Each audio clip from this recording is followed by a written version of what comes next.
한번 따라 하시죠. 우선순위. 안녕하세요. 네. 반갑습니다. 네. 저는 지난 8월 인도네시아로 교육 선교를 다녀왔습니다. 교육 선교를 다녀오기 전날 이곳에서 설교를 했는데요. 어떻게 됐는지 궁금하신 분들도 계시죠? 네, 전부는 아니시겠지만 궁금하신 분들도 계시리라 생각이 돼요. 그곳에서 너무너무 행복하게 교육 선교에 동참할 수 있었습니다. 아이들에게 과학 실험을 해주고 음악 줄넘기를 가르쳐주고 그리고 동양화를 가르쳐주는 일들을 했습니다. 물론 제가 한 일은 거의 없습니다. 같이 가신 선생님들이 했고요. 전 설교하고 그런 걸 뭐라고 합니까? 이게 뒤에서 도와주는 거를 공사용어로 씨다라고 하는데 뭐라고 하는지 모르겠네. 저는 이제 보조 이렇게 선생님들이 뭘 가르치려고 하면 그런 거 갖다 드리고 이런 거 주로 했습니다. 그런데 이 아이들이 태어나서 과학 실험을 처음 해보는 거예요. 줄넘기도 대부분이 처음 잡아보고요. 동양화도 처음 해보는 아이들이었어요. 그러니까 너무너무 좋아하는 거예요. 너무너무 좋아하니까 선생님들이 너무너무 기뻐하시더라고요. 아이들을 위해서 수업 준비를 하는데 그렇게 수업 준비를 많이 해갔음에도 불구하고 밤이 늦도록까지 다시 수업 준비하고 다시 수업 준비하고 아이들이 좋아할 거야, 즐거워할 거야 하면서 그렇게 기쁘게 수업 준비를 해서 수업을 하셨습니다. 되게 행복했어요. 가르치는 사람도 행복하고 배우는 친구들도 행복하고 오시는 학부모님들도 감탄하고 교사들도 좋아하고 굉장히 성공적으로 행복하게 잘 마쳤다고 여러분께 보고를 드리고 싶습니다. 수고와 헌신이 있었고 후원과 투자가 있었지만 조금도 아깝지 않을 정도로 하나님께서 일하심을 경험하고 왔습니다. 특별히 기도와 재정으로 후원해 주신 성도님께 감사드립니다. 재정으로 후원해 주신 분께는 제가 작은 선물을 준비했습니다. 끝나고 저를 만나고 가시면 좋겠습니다. 그곳에서 했던 사역도 귀했지만 저를 비롯한 선교팀에게 깊은 감동이 된 것은 기꺼이 삶을 헌신한 선교사님들이었습니다. 많은 선교사님들께서 앞날을 장담할 수 없음에도 불구하고 그 자리에서 하나님의 음성에 순종하는 마음으로 섬기고 있었습니다. 저희는 잠깐 갔거든요. 한 10일 정도인데 그 중에 일주일을 선교를 하고 한 이틀 3일 정도는 비행기도 타고 그쪽에 계신 분들 선교 지역 알아보고 그러고 돌아왔는데요. 그 일주일 정도 시간을 낸 걸 가지고 선교사님들이 그렇게 감동하고 고마워하셨어요. 선생님들 방학도 짧으신데 이렇게 와서 수고해 주셔서 어떡합니까? 너무 고맙습니다. 너무 고맙습니다. 그러는 거예요. 근데 제가 생각해 보니까 너무 이상한 거예요. 우린 일주일 여기서 아이들 위해서 캠프하지만 이분들은 삶을 걸고 계속 거기에 있는 거잖아요. 근데 왜 우리한테 계속 고맙다고 하지? 자기들은 삶을 이렇게 걸어놓고. 그래가지고 선교사님들에게 마지막 때는 그랬어요. 선교사님들은 삶을 걸고 그렇게 사시면서 어떻게 일주일 잠깐 우리 보고 그렇게 고맙다고 하십니까? 선교사님들이 그러면 더 대단하신 거잖아요. 그죠? 그래서 이 자리를 지켜주셔서 감사합니다. 하나님께서 선교사님들 통해서 많은 일들을 하시는 걸 보고 감동이 됩니다. 그렇게 이야기 나누면서 우리가 캠프 마칠 때 서로 기도하면서 같이 눈물을 흘리고 그런 마음을 나누는 시간을 가질 수 있었습니다. 저는 궁금했습니다. 도대체 어떤 마음이길래 어떤 한 사람이 그냥 평범하게 살 수 있는데 그 사람의 삶의 터전을 송두리째 바꿔버릴 수 있을까? 어떤 분들은 온 지 한 3년밖에 안 됐다고 하고 어떤 분들은 헌신한 지 20년이 됐다고 하는 분도 있고 도대체 어떠한 마음이 그에게 임했길래 자기 삶의 터전을 그렇게 한꺼번에 바꿀 수 있었던 걸까? 그런 게 참 궁금했습니다. 무엇이 정말 하나님을 따르는 것일까요? 그렇게 궁금할 때 기독교인들은 무엇을 찾아봐야 됩니까? 인터넷 막 뒤져보면 될까요?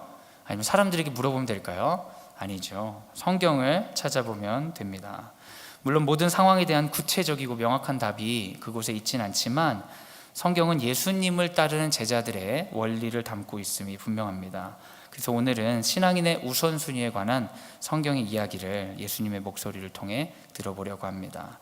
오늘 말씀을 통해 예수님의 마음을 깨달아 우선순위를 하나님께 올려드리는 우리가 되길 예수님의 이름으로 소원합니다. 한번 따라 하시죠. 다수는 증거가 될 수 없습니다. 무엇인가 판단하고 결정할 때 우리는 참으로 불안합니다. 잘못 판단할까 봐 염려가 되죠. 그런데 여러분, 정말 이상한 게 있는데 잘못 판단하는 것보다 더 무서운 게 있어요. 그건 바로 나 혼자 그 판단하는 것이 더 무섭습니다. 사람이 망해도 같이 망해야 속이 편하지, 나 혼자 옳은 일이라고 그거 하는 것처럼 마음이 불편한 게 없어요. 여러분, 물귀신 작전이라고 들어보셨어요? 내가 물에 빠졌는데 내가 살 가망이 없는 거예요. 그럼 이왕 이렇게 된 김에 한 명 더 데리고 가보자. 그런 심보가 이제 물귀신 그 작전이라고 하죠.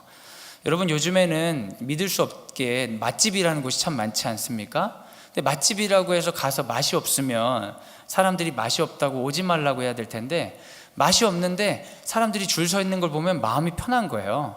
나만 당한 게 아니구나, 이 사람들도 계속 당할 거구나. 사람이 그런 게 있어요. 우리도 모르게 우리 안에는 다수의 논리에 지배당해 있는 경우가 많이 있습니다. 많은 사람이 하는 걸 해야 되고 많은 사람들이 가 있는 곳에 가야 된다고 생각하는 거죠. 우리가 해야 되는 중요한 일, 혹은 우리가 해야 되는 긴급한 일이 무엇일까 라는 질문에 우리는 다른 사람들이 어떻게 하는지에 대한 관심이 참으로 많습니다. 그래서 인터넷을 뒤지고 사람들에게 물어보는 거죠. 여러분, 그것이 잘못된 것입니까? 아니죠. 많은 사람들이 한 것을 하려고 하는 건 굉장히 안전한 일일 수가 있습니다. 많은 사람들에게 물어보는 게 좋죠. 그런데 여러분, 많은 사람들이 있다고 해서 그것이 예수의 길이라는 충분한 증거가 될 수는 없습니다. 이것이 함정이에요. 여러 가지 일을 할 때 많은 사람들이 한 일들, 다수가 간 길을 가는 것이 안정적이고 옳은 일일 수 있어요. 그러나 그 길이 곧 예수의 길이라는 보장은 없습니다. 다수가 있는 것은 안전합니다. 그러나 다수가 있기에 진리는 아닙니다. 마태복음 7장 14절 같이 한번 읽겠습니다. 시작. 생명으로 인도하는 문은 좁고 길이 협착하여 찾는 자가 적음이라. 아멘. 많은 사람들이 그곳에 있지만 그 많은 사람들이 잘못될 수도 있을까요? 다수가 실수하는 경우가 있을까요? 그런 경우가 꽤나 많이 있습니다. 여러분, 우리나라 청소년의 사망 원인 1위가 뭔지 아세요? 애들이 죽는 이유가 1위가 자살입니다. 요즘은 위생과 보건이 너무 좋아가지고 애들이 웬만해서는 죽지 않아요. 자기가 죽지 않으면요. 그런데 여러분, 아이들이 왜 자살을 할까요? 자살이 1위라는 건 굉장히 많은 수가 하는 건데 거기에 대한 원인들이 어느 정도 나와 있을까요? 생각보다 분명하게 나와 있습니다. 학업 스트레스, 그리고 학업 스트레스에 관련된 가족 스트레스인 경우가 대부분입니다. 굉장히 선명해요. 다수의 이유로 애들이 죽는 게 아니라 공부 아니면 가족 때문에 죽어요. 거의 다 그렇습니다. 뭔가 좀 잘못되어 있는 것 같지 않습니까? 이 어린 아이들이 그런 원인으로 죽는다는 건 개혁이 필요할 것 같지 않아요? 그죠? 그런데 여러분, 개혁의 주체가 될 사람이 없어요. 누군가는 다르게 살아야 되는데 주체가 돼서 다르게 살아보겠다는 사람을 찾기가 어렵습니다. 왜냐하면 다른 사람이 다 그렇게 가기 때문이에요. 이게 잘못된 건 알겠는데 나만 다르게 살기에는 두려운 거죠. 잘못된 것보다 더 두려운 건 고립되는 거니까요. 잘못돼도 다 같이 잘못되는 건 그냥 사는 거야. 그러면서 우리가 우리의 몸을 그렇게 맡기는 거죠. 개혁의 주체라는 사람들을 자세히 살펴보면 그 사람이 개혁의 주체가 되어 있지 못하는 경우가 많이 있어요. 말로는 그렇게 이야기하지만 자기 삶은 여전히 기존 방식대로 살려고 하는 관성이 있는 거죠. 남들과 다르면 큰일 난다는 생각이 우리 안에 많이 있습니다. 유행이 엄청 중요합니다, 여러분. 여러분도 그렇게 생각하시죠? 생각은 그렇게 아니하시지만 드라마를 보시면서 어떠한 특징이 있는 옷이 나오면 자기도 모르게 그 옷을 하나 사야 될 것 같고 그런 생각 들지 않으세요? 제가 청소년 시기에는 우리 유행이 바지통이 넓은 거였어요. 그래가지고 이제 바지 허리춤도 이렇게 좀 아래로 이렇게 내려 있고 바지통도 넓어가지고 도로를 바지가 다 쓸고 다니겠다, 뭐 어른들이 그런 이야기를 하고 그러셨어요. 청소년 시기도 아닌 것 같아요. 초등학교 때는 그런 것 같은데 좀 지나서는 청소년 시기에는 갑자기 바지통이 확 이렇게 좁아지더라고요. 그래가지고 이제 다리통 이렇게 막 약간 혈관 안 통할 것처럼 이렇게 꽉 붙은 옷을 아이들이 입고 다니곤 했습니다. 근데 불과 얼마 안 된 순간에 바뀌는 거예요. 그렇게 바뀌는데 사람들이 이상하게 그 빠른 시기에 전부 다 하는 거예요. 한 1, 2년 새에 전부 다 바뀌는 거예요. 그리고 그러지 않으면 안 될 것 같아. 다 좁은 통에 바지를 입는데 옛날처럼 넓은 통에 바지를 입는 순간 완전히 이상한 사람이 되는 거죠. 유행의 힘이 꽤나 있습니다, 여러분. 다수의 힘이 꽤나 있어요. 고등학생 친구가 저한테 상담을 왔어요. 목사님, 저 이제 술을 좀 마셔야 될 것 같아요. 그러는 거예요. 그래서 왜 그러냐, 그런 얘기를 왜 나한테 하니? 그랬더니 친구들이 어울리는 애들이 딱 몇 명밖에 안 되는데 걔네들이 다 술을 마셔가지고 술을 안 마시면 이제 친구가 아예 없게 생겼어요. 그러더라고요. 그래서 여러분 보니까 애가 저한테 물어본 이유가 있어요. 뭐냐면 자기가 생각하기에 술을 먹고 싶지는 않은 거예요. 아닌 것 같은 거예요. 근데 다 하니까 나도 좀 해야 될 것 같다는 거죠. 너무 재밌죠? 아닌 것 같아. 아니야, 나에게. 그런데 남들이 하니까 해야 될 것 같아. 사랑하는 여러분, 우리가 신앙생활하면서 여러 가지 문제는 그런 거 있잖아요. 남들이 하면 같이 해줄 수도 있고 안 할 수도 있고 이런 것들이 있는데 진리의 문제도 좀 그런 부분이 되어버리면 어떻게 되지? 그런 생각을 하게 되는 거죠. 여러분, 우리의 주인이 누구입니까? 여러분, 이 질문 앞에 예수님이라고 선명하게 대답하실 수 있으셔야 돼요. 그래야 이 교회 나오신 거에 잘 어울리시는 거예요. 여러분, 우리의 주인이 누구십니까? 예수님이시죠. 근데 여러분, 예수님은 어떤 길을 가셨는지 생각해 보시기 바랍니다.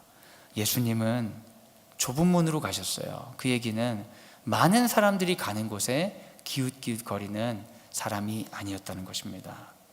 예수님이 가는 길이 좁은 문이기 때문에 제자들도 좁은 문으로 가야 됩니다. 찾는 이가 많지 않았습니다. 그러나 선명하게 말씀이 이야기하는 것은 그곳은 생명으로 인도하는 길입니다. 마태복음 8장 18절을 우리 같이 한번 읽겠습니다. 시작.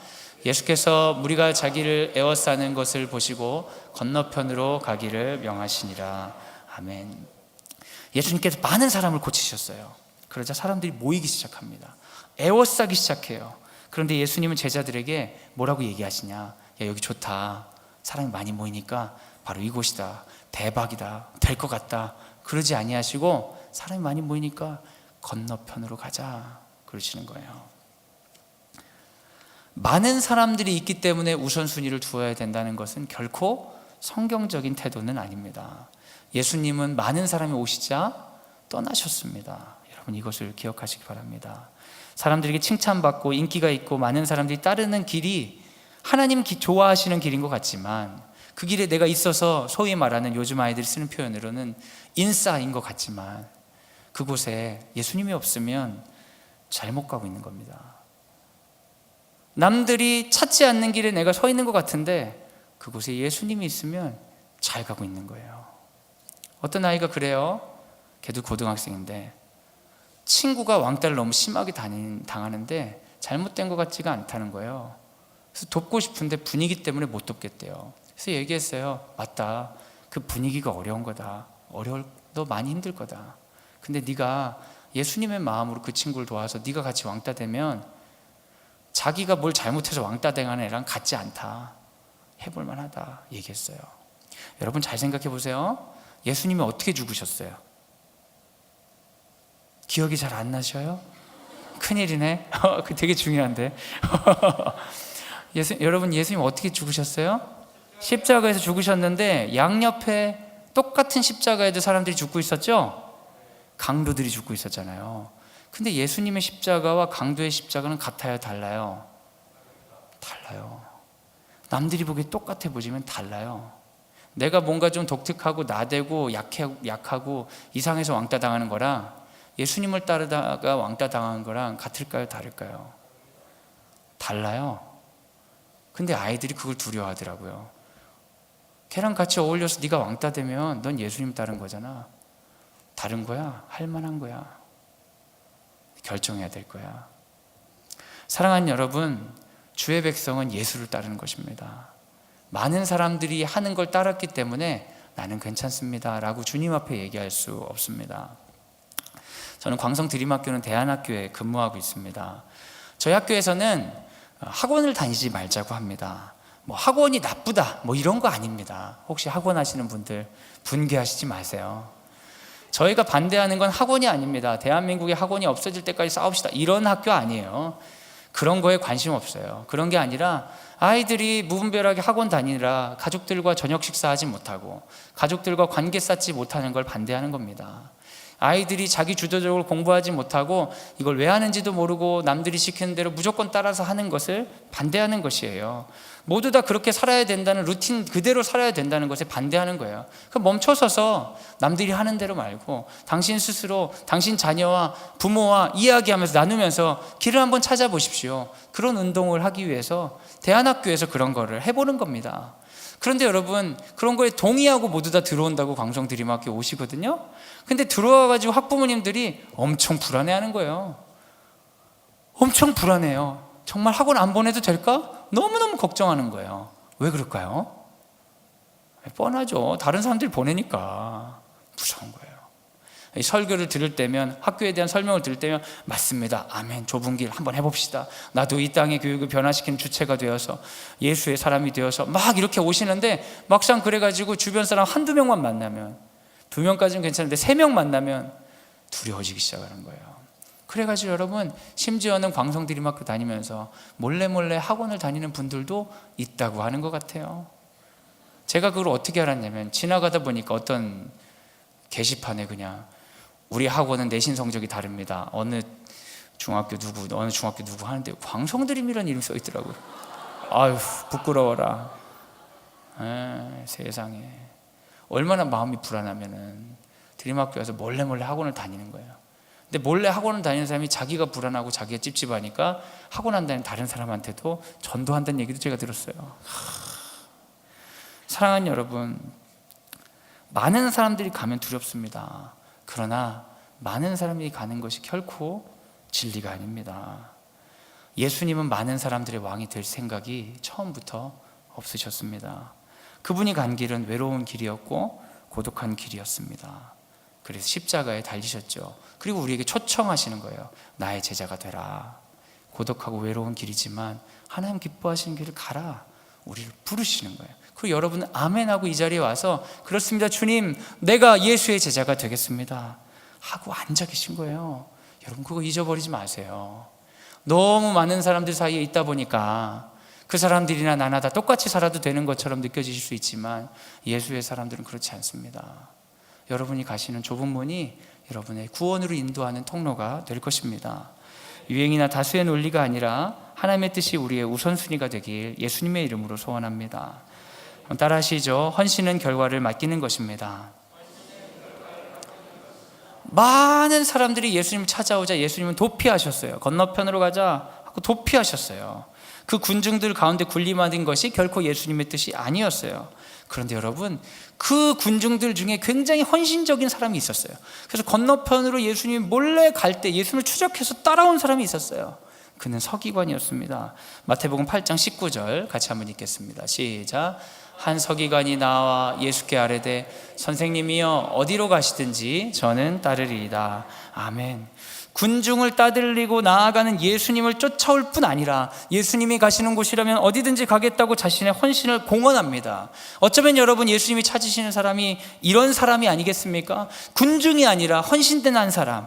예수님은 그런 헌신을 받으셨을까요? 네, 성경은 우리가 예상하는 것과 전혀 다른 결론을 제공합니다. 20절 같이 한번 읽겠습니다. 시작.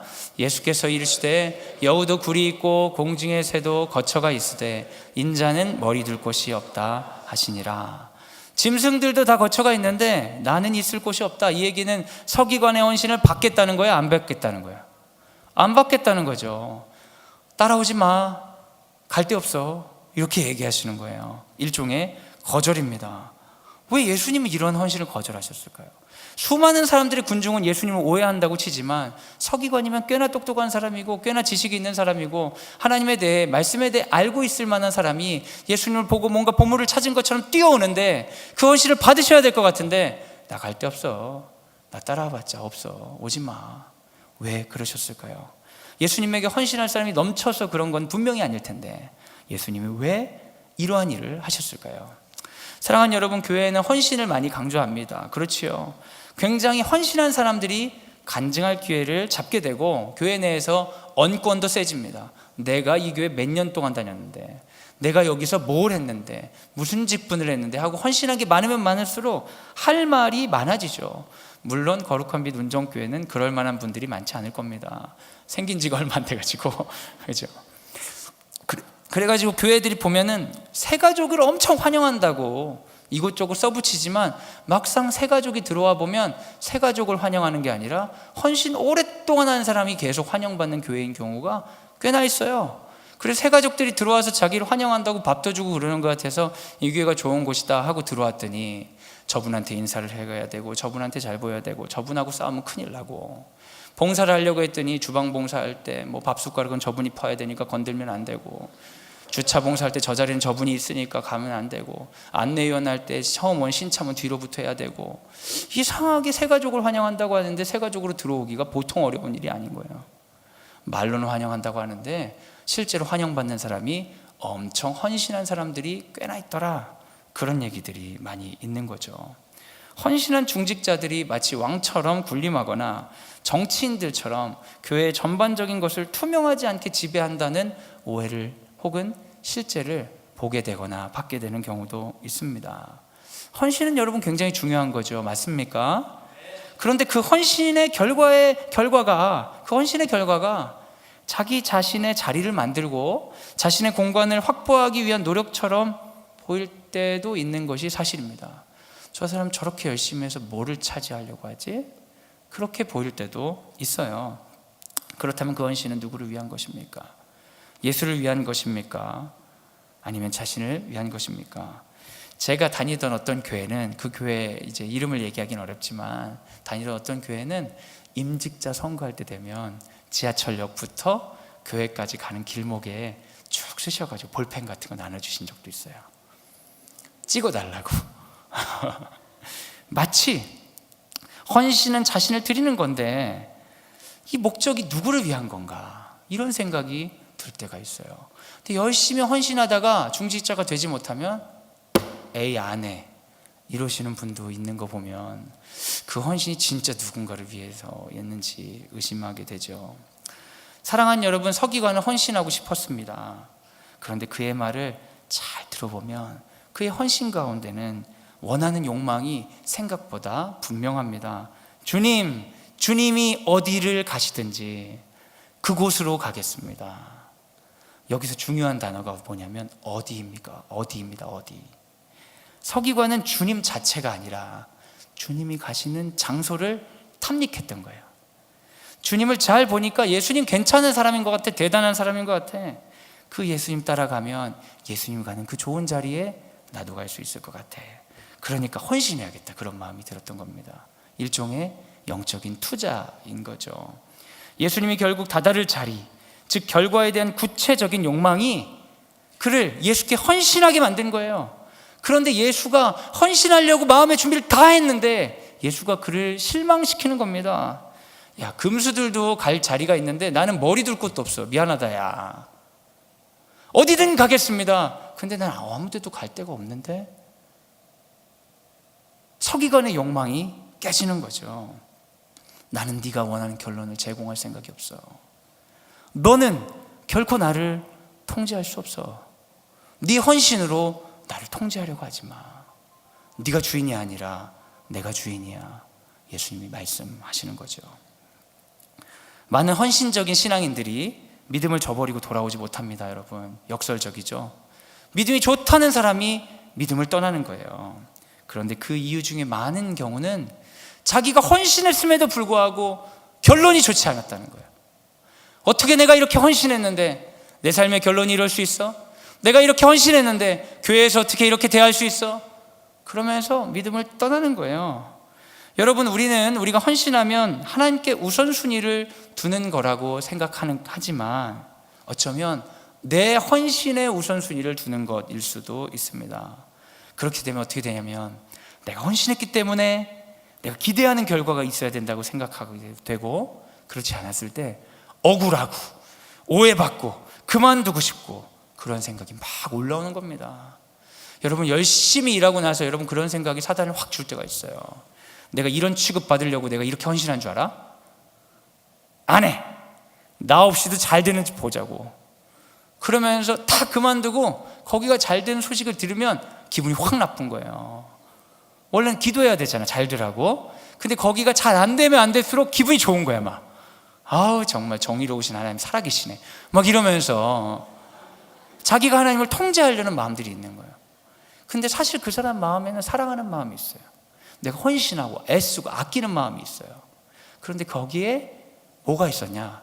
그 애쓰는 마음을 보상받고자 하는, 결과마저도 통제해버리고 하는, 예수조차도 나의 하녀로 만들어 보고자 하는 강한 욕망이 숨어 있었다는 거죠. 헌신이 자기 연민과 자기 공로로 변화된 것입니다. 사랑하는 여러분, 예수님은 결코 우리가 원하는 결과를 주기 위해 계신 분은 아닙니다. 전혀 그럴 생각이 없어요. 그래서 여러분 그런 생각을 버리셔야 됩니다. 주님, 저 이걸 원하는데요, 주님 어디든 가시든 제가 따라가서 그거 얻어보겠습니다. 그럼 여러분 크게 실망하실 수 있어요. 왜냐하면 예수님은 자기 나라를 주고 싶어 하세요. 내가 원하는 거 말고 하나님 나라를 주고자 하셔요. 우리가 생각하는 게 성경에서 뭐라고 하는지 아십니까? 사람이 생각하는 게 심히 악하다. 근데 우리는 그걸 원하는 거예요. 그러니까 그걸 주실 수가 없는 거죠. 하나님은 하나님 나라를 주고자 하는 겁니다. 여러분 육아 프로그램을 보다 보니까 교육학 박사가 그런 이야기를 해요. 아이의 감정은 받아주어야 되지만 아이의 생각을 받아주면 큰일 난다는 겁니다. 그 이유는 아이는 어리석기 때문에 아이가 원하는 대로 해주면, 아이의 생각을 받아주면 자기가 지혜로운 줄 알고 계속 어른한테 명령을 한다는 거예요. 잘못된 것을 계속 명령한다는 거예요. 그래서 생각을 받아주어서는 안 된다는 거예요. 아, 네가 그렇게 하고 싶구나. 그런데 그럴 수는 없어. 이러면서 감정은 받아주세요. 생각은 받아주면 안 된다는 거예요.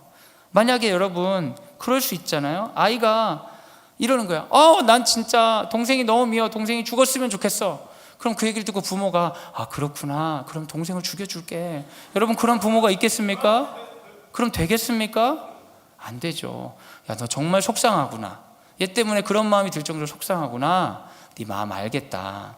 하지만 동생을 잘 돌봐줘야지 어떡하겠니? 이러면서 잘 얘기해야 되겠지요. 그런데 여러분 어린아이가 그 얘기를 받아들이지 못할 때 어떻게 돼요? 화도 내고 짜증도 내고 그러잖아요. 그런 게 어딨어? 틀렸어, 잘못됐어.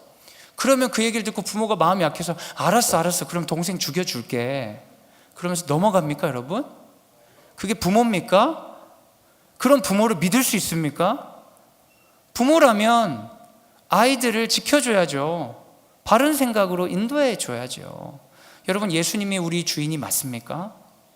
그렇다면 예수님이 우리가 원하는 결과를 꼭 이루어줘야 된다는 생각이 얼마나 어리석은지 여러분 인정하시기 바랍니다. 생각보다 하나님은 좋은 부모십니다. 우리의 생각대로 움직이는 것이 결코 우리에게 복이 되지 않습니다. 그런데 떼쓰는 어린아이처럼 계속 그런 결과를 주셔야 된다고 고집하면서 헌신하던 사람들이 어떻게 됩니까? 결국 주님을 떠나게 되는 것이에요. 예루살렘의 성전에서 환영하던 그 인파들이 예수님이 십자가에서 저주받으면서 달릴 때 다 떠납니다.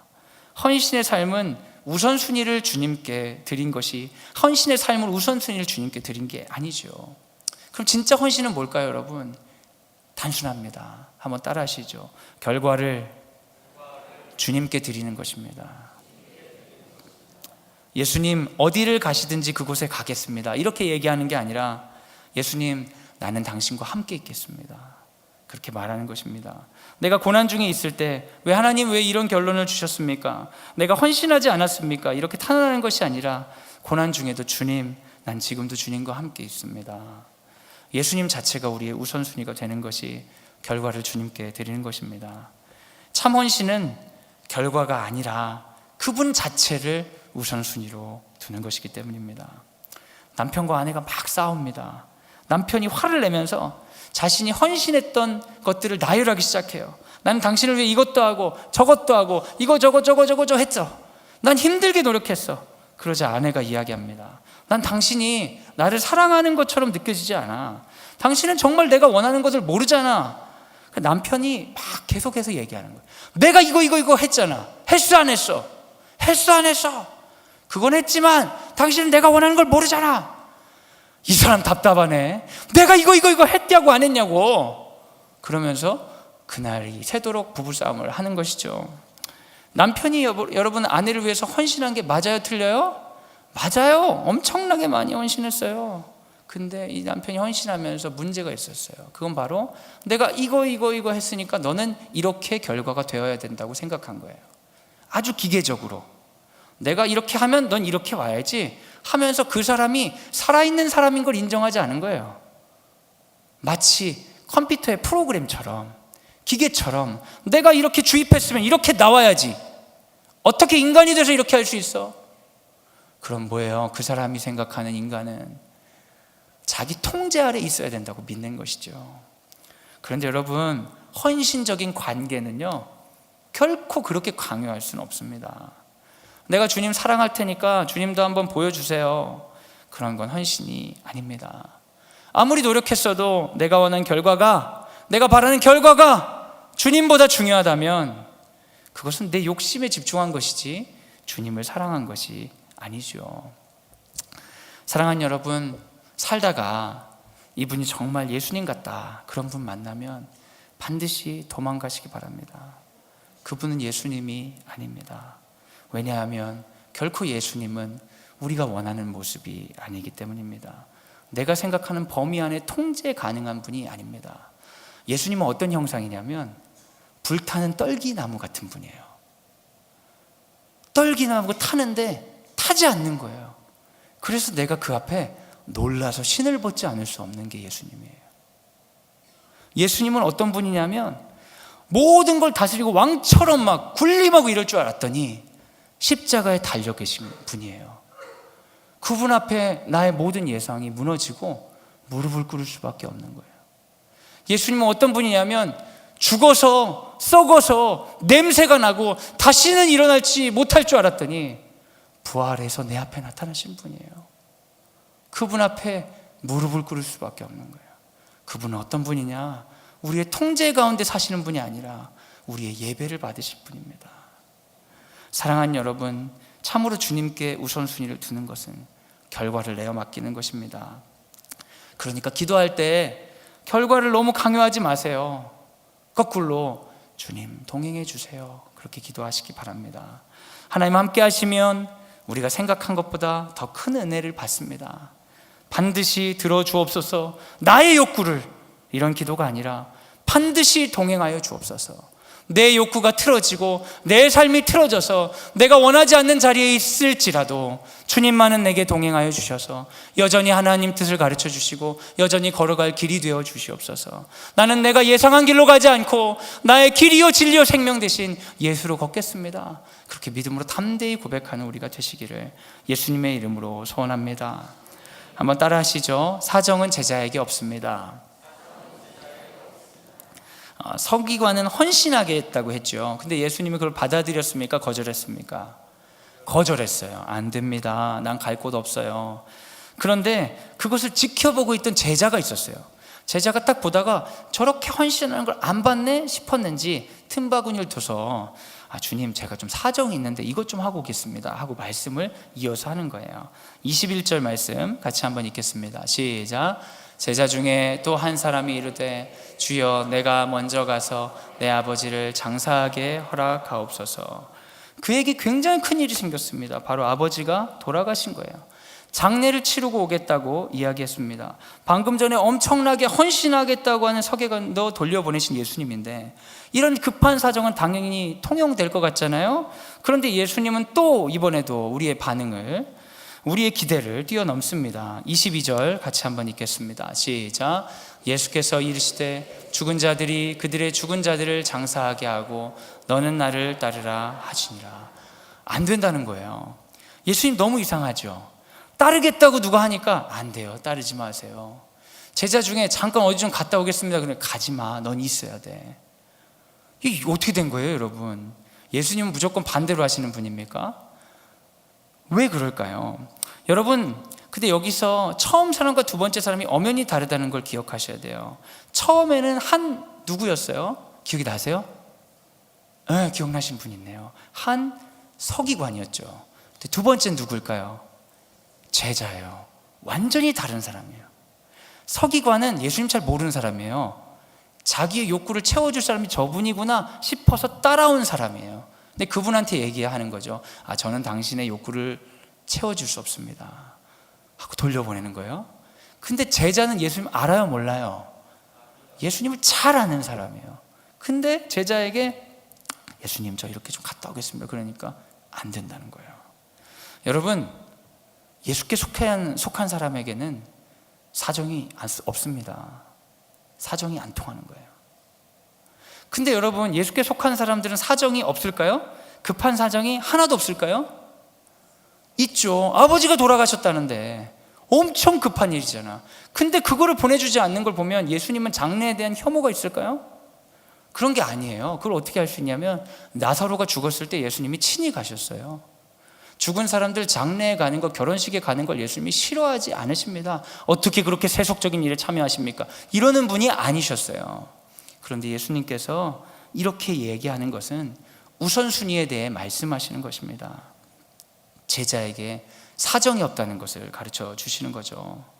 여러분, 성경에 나오는 예수님의 성품이면 제자가 장례를 치르고 오라고 하실 수 있을까요, 없을까요? 당연히 치르고 오라고 하실 분입니다.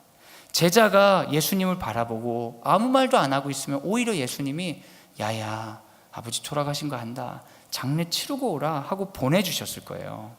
근데 문제는 그의 우선순위가 예수님께 가 있지가 않았던 거예요. 제자로 여기에 있는데 다른 거에 사정이 다 있으니까 그 사람에게 보란듯이 이야기하는 거예요. 가지마, 안 돼. 네 우선순위는 여기야. 예수께서 여러분 우리의 삶을 돌보시고 책임지실까요? 여러분 믿으십니까? 아멘입니다.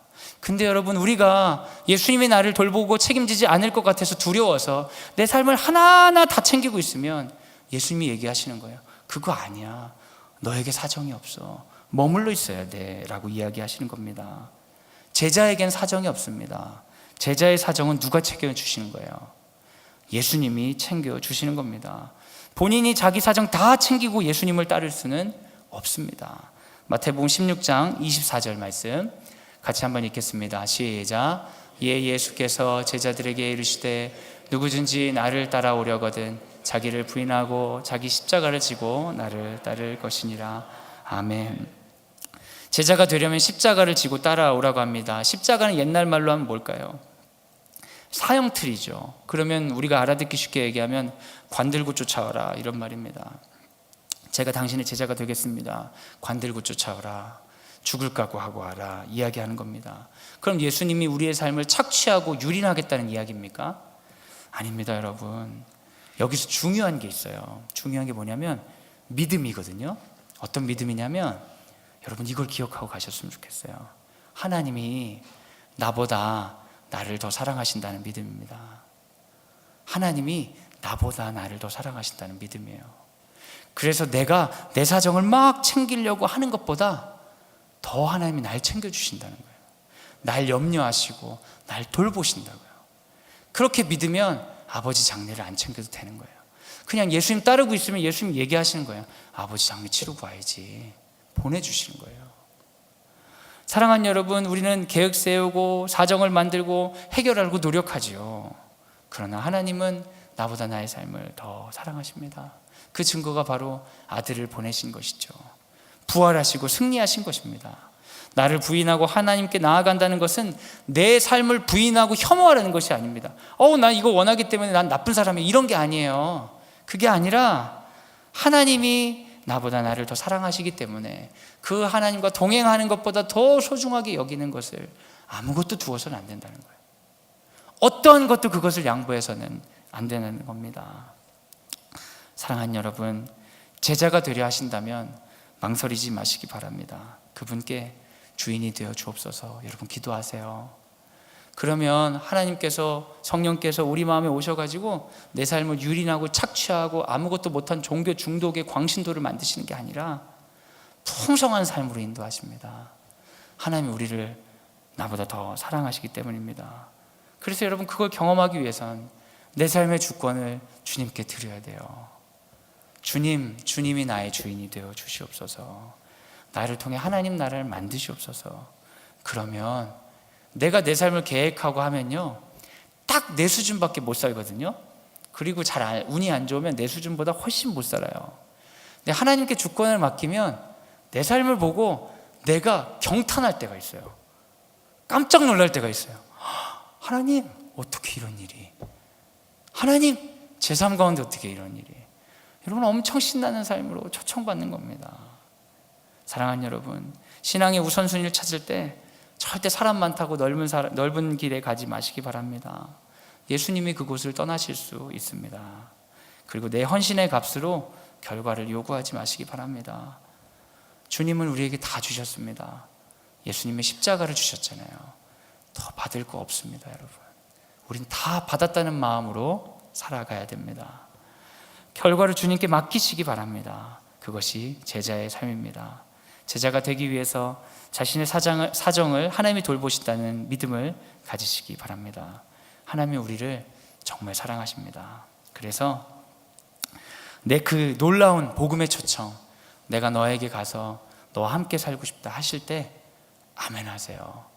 성령님이 문 두드리실 때, 문 밖에서 우리에게 초청하실 때, 이제는 너의 삶에 들어가서 주인이 되고 싶다 하실 때 주여 오시옵소서 하고 확 여세요. 그러면 삶이 아이씨 꼬였다 이러는 게 아니라, 삶이 고난이 닥치든 뭐가 있든 주님이 동행하시는데 걱정이 없어지는 거예요. 담대해지는 겁니다. 제가 선교지에서 많은 분들을 만났습니다. 그런데 그분들을 만날 때마다 하나님 이야기를 듣는데 왜 이렇게 다른 하나님들을 다 만나는 거예요. 근데 이게 퍼즐 조각처럼 열방을 다스리시는 하나님을 만나고 제가 너무 감격하게 되는 거예요. 어떤 분들은 선교지에 너무 가고 싶었대요. 근데 안 되는 거예요. 배우자가 마음을 안 열어주는 거예요. 그래가지고 포기해야겠다, 그리고 애 낳고 애나 잘 기르면 되겠다, 그때쯤 되는데 배우자에게 선교의 불이 올라가지고 애 좀 잘 키워보려고 하니까 선교사로 갑시다. 당신 젊을 적에 그렇게 얘기하지 않았어? 이러면서 선교사를 가자고 해서 이게 뭔가 하고 어쩔 수 없이 왔다는 거예요. 그래가지고 눈물로 하나님, 내가 잘할 수 있을 때 왜 부르시지? 나 이제 아줌마 됐는데 나 못하겠는데 왜 부르시나? 하면서 눈물로 선교하시는 분들을 보게 됐어요. 근데 그분은 자기 자신의 삶을 모르겠지만 그분의 삶이 딱 그 선교지의 조각처럼 딱 맞는 거예요. 그 선교의 한 친구가 ADHD 친구가 있는데, 인도네시아 사람들이 교육학적으로 이게 많이 진도가 안 나가니까 이 ADHD 친구가 계속 학교를 쫓겨나는 거예요. 근데 여기서도 1년 정도 있다가 쫓겨내야 될 판이었는데 이 선생님이 가셨는데, 이 선생님이 직업이 특수교사예요. 근데 너무나 신기하게 그분이 와가지고 특수교사가 오니까 이 한 친구가 그곳에 남아있을 이유가 되는 거예요. 너무 이상하죠. 너무 이상해요. 그런 일이 한두 가지가 아니에요. 어떤 분은 한 20년을 헌신하면서 기지처럼 그것을 잘 만들어 놓으신 분이 있는가 하면, 어떤 분은 불나방처럼 2, 3년 겨우 헌신하고 막 도망가듯이 가는 분도 있고, 어떤 분은 좀 잠깐 헌신하다고 오시는 분도 있고. 근데 이 일들을 통해서 하나님이 열방을 다스리시는 것을 보게 되었습니다. 저 사람이 했던 일이 여기서 이렇게 사용되고, 이 일이 저렇게 사용되고, 저 일이 저렇게 사용되고, 한국에 어떤 사람이 있었던 일이 이렇게 사용되고 저렇게 사용되고, 이것들이 막 엮여가지고 오늘 우리가 그 현장에 있다는 그 감동 때문에 서로가 서로의 삶을 보고 놀랄 일들이 참 많았습니다. 사랑하는 여러분, 제가 어떻게 선교를 가게 됐는지 여러분에게 이야기 드렸던가요? 저희 학부모 중에 한 분이 돌아가셨어요. 너무나 슬픈 일이죠. 근데 그 배우자분이 장례를 치르고 거의 모든 금액을 학교에 기부하셨어요. 너무 헌신적이고 큰 사랑이죠. 그 부부가, 그리고 그 남편이 살아 생전에 학교를 너무 사랑하셨기 때문에 이걸 안 받을 수가 없었는데, 이 돈을 받고 우리가 어떻게 해요? 이 돈을 어떻게 써요? 그래서 이걸 우리도 나눕시다. 그래가지고 수소문하다가 교육이 필요하다는 것을 발견하게 돼서 선생님들은 자비량으로 자기 비용 자기가 냅시다. 그래서 선생님 자기 비용을 내고 가는 비행기표와 캠프비를 그 헌신하신 곳을 가고 해가지고 우리가 거기서 캠프를 하게 된 거예요. 근데 우리는 그냥 우연히 갔잖아요. 근데 이 캠프가 마치 이 사람들이 계획하고 기다렸던 것처럼 원래 한 사람이 캠프로 오기로 했는데 불가능한 일이었어요. 그래서 펑크가 나서 초대형 자리가 비었는데 우리가 그곳에 와서 했는데 우리는 그냥 한 거잖아요. 근데 이 사람들은 어떻게 이런 일이 가능한 거지? 쉽게 그 캠프가 이루어지는 거예요. 근데 선교를 하는 내내 그런 일들이 너무 많았어요. 얘기를 하면 얘기할수록 이상하다. 나는 그냥 내 눈앞에 삶을 살았는데 하나님은 열방을 다스리는 하나님은 조각을 맞추듯이 맞춰가지고 기가 막히게 일하고 계시네. 그런 하나님을 보게 되었어요. 하나님이 일하시는 걸 보고 내 삶의 수준이 아니라 내가 내 삶을 보고 놀라는 거죠. 아니 우리가 이런 자리에 있다니. 선생님들이 그런 말을 너무 많이 했어요. 이래도 되나? 이래도 되나? 이렇게 은혜를 받아도 되나? 근데 그건 우리만이 아니라 그 캠프에 참여하는 모든 사람들이 다 그런 고백을 하게 됐습니다. 여러분, 근데 우리가 우리의 사정을 계속 생각했다면 방학인데, 힘든데, 거기 있는 선교사들이 자기의 사정을 잘 생각했다면, 내가 성공하기 위해서 이거 하는 게 좋은데, 수순이 이거인데, 이렇게 생각했다면 열방을 다스리시는 하나님께서 합력하여 선을 이루실 수 있으시겠습니까? 지금 주님이 찾으시는 사람이 있어요. 어떤 사람이냐면 많은 군중 가운데 모여있는 사람은 아닙니다. 어떤 사람이냐면 내가 헌신했으니까 이런 결과 꼭 주셔야 돼요. 그런 사람은 아닙니다. 어떤 사람이냐면 제가 지금까지 이렇게 수고했는데 잠깐 좀 사정 좀 봐주세요. 이런 사람 아니고 예수를 주인으로 믿는 사람들. 예수께서 내 삶으로 들어오셔서 내 삶을 하나님 원하시는 대로 쓰기를 원하는 사람들을 하나님 찾으시는 거예요. 그런 사람들을 통해 열방을 움직이시고 하나님 나라를 만드십니다. 여러분, 그런 일에 동참하고 싶지 않으세요? 내 조그만 삶을 어떻게든 통제해가지고 남들 보기에 부러운 삶을 살겠다 애써도 안 됩니다. 그런데 여러분, 열방을 다스리신 하나님께 우리의 삶을 맡기면 하나님께 쓰임받는 것처럼 큰 복이 어디 있어요? 가장 큰 복을 받는 거예요. 받으려고 해도 받지 못하는 복을 받을 수가 있습니다. 사랑하는 여러분, 내 삶의 우선순위를 하나님께 두어도 될지 고민되십니까? 됩니다. 걱정하지 마시기 바랍니다. 왜냐하면 이미 예수께서 승리하셨기 때문입니다. 주인으로 예수님을 받아들이시기 바랍니다. 그리고 삶의 우선순위를 그분께 드리시기 바랍니다. 하나님께서 여러분들을 통해 하고 싶은 일이 아직도 너무나 많습니다. 시간 같이 한번 찬양했으면 좋겠습니다. 함께 찬양하고 기도하는 시간을 가질 텐데요, 같이 찬양할 때 아무도 예배하지 않는 그곳에서 주를 예배하리라, 아무도 찬양하지 않는 그곳에서 나 주를 찬양하리라, 우리 같이 찬양하도록 하겠습니다.